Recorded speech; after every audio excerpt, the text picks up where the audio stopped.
Hi, this is Joe Kwan, the Connection Counselor. Some of you have asked for a short video showing how to use Slack. Some of you may not be as familiar with the application. I know I wasn't when I first started using it, but after using it a little bit, it actually is pretty useful and easy to use, but sometimes it just helps for someone to give an example. So I'm going to show an example here. I'll be using a video of me moving around on my iPhone. However, you might also use it on your desktop. I'll provide a separate video showing some similar functionality on the desktop. Before we get started, who is Unlock University for? What is the purpose of this community? And really quickly, the purpose is to form a community of like-minded professionals who are really interested in elevating their career and supporting others to elevate their career by focusing on those interpersonal skills that we often neglect or put off till later, because we're so busy or there are other more technical skills that we're trying to learn. So it's for people who have realized that these really are important. You want to develop them and you want to be part of a community of like-minded professionals. So with that, let's check out the tutorial. So this is what Slack looks like on your iPhone or iPad or other touch device. I'll do a separate tutorial for a desktop if that's the way you prefer to go into Slack. So let's take a look. So here we have the main screen, and if you sweep to the left, you can see Unlock University, and it's got different functionality. We're going to start at the top with Channel Browser.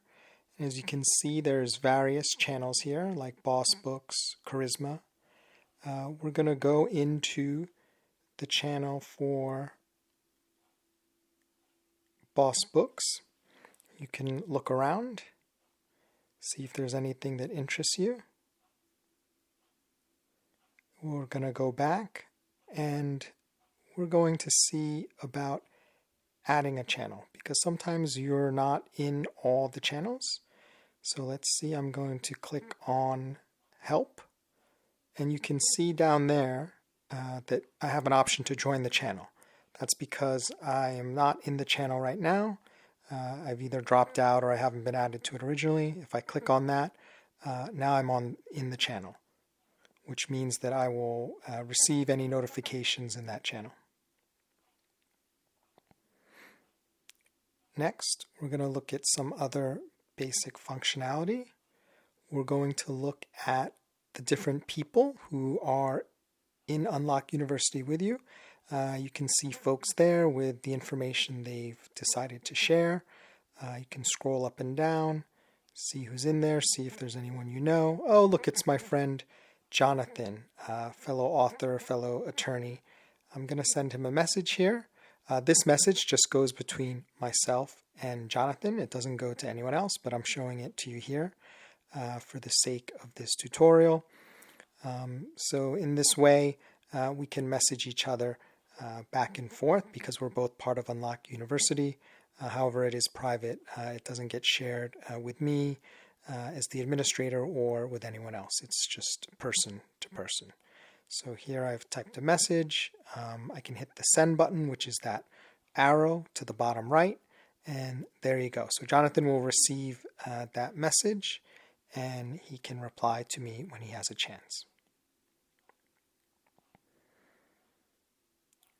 Okay, so now we are going to look at some more functionality about how you can be in Slack. So now I've gone to the lobby.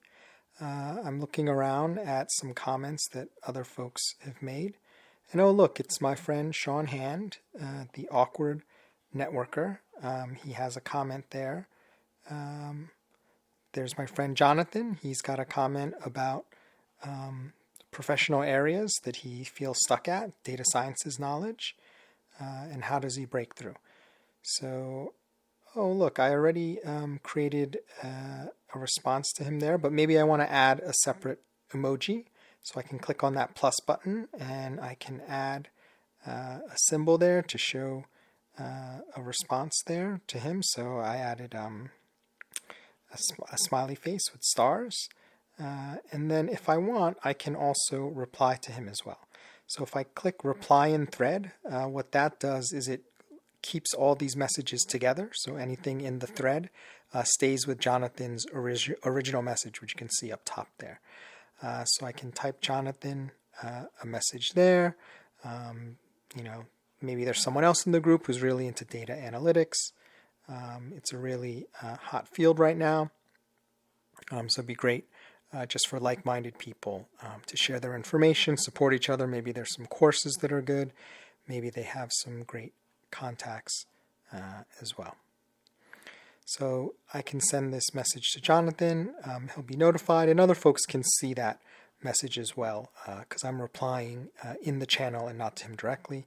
If I click that box in the bottom left, it'll also send the message to the channel, which means it'll be in two places. It'll be in his original reply, and it'll also be a new response as the most up-to-date response there. That just gives it a little bit more visibility. So let's say you want to make a new message. So you want to create a message instead of just responding to someone else's message. So the functionality of that at, the A in the little circle, you can use that on the bottom left, right next to the lightning bolt. If you use that at, it will notify the person that you are putting the at name with. So I put at, I start typing Luis, his name pops up, I click on him, and you see his name. It's working because it's in blue. So now when I press send on this message, Luis will be notified because I've actually put his name there. There's some other things you can do with the font. If you look at the capital A, lowercase a, you can use that button to change the font. You may see sometimes things are bolded or highlighted, and that's the button that you can use there. So as you see, you can hit that and get italics by hitting the I. In addition, if you want to make something bold, you would just hit on, use the B there. And then if you really want to get fancy, you can do bold and italics. So that's always an option as well. So pretty basic functionality. You don't need to use it. You can just type in regular font if that's what you prefer to do. In addition, sometimes you want to share a link. Maybe you have a website, or maybe you want people to see a particular site, and you can attach it using that link button, which is more towards the middle, a couple over from the B and the I. You can see those links. You can add the link there by clicking on that. You can type the name of what the link is. So here I'm just typing Joe's website, and below that you can actually type out or cut and paste the actual link there. So in this case, it's my main website, www.joekwonjoe.com, and then I can save that, and there you go. So you see in blue, when you click on that, it's going to take you to that website. There's one other way you can use a link as well, using that link button. So if you have a word that you type out and you want to make that word an active link, you would just select that and then hit the link button. So it's the same as before, although you'll see the word here is already pre-populated because that's what I selected. And now you can put in that same link or whatever link you want to use to send people to. So again, just for example, I'm using my main website there. So now when you click on that, you'll link out. So I hope this has been helpful to you. This is some basic functionality that you can get started and start interacting with people right away. If you have any questions, just ask in the help channel and I will get back to you. Thanks. This is Joe Kwon, the Connection Counselor, looking forward to seeing you in Unlock University.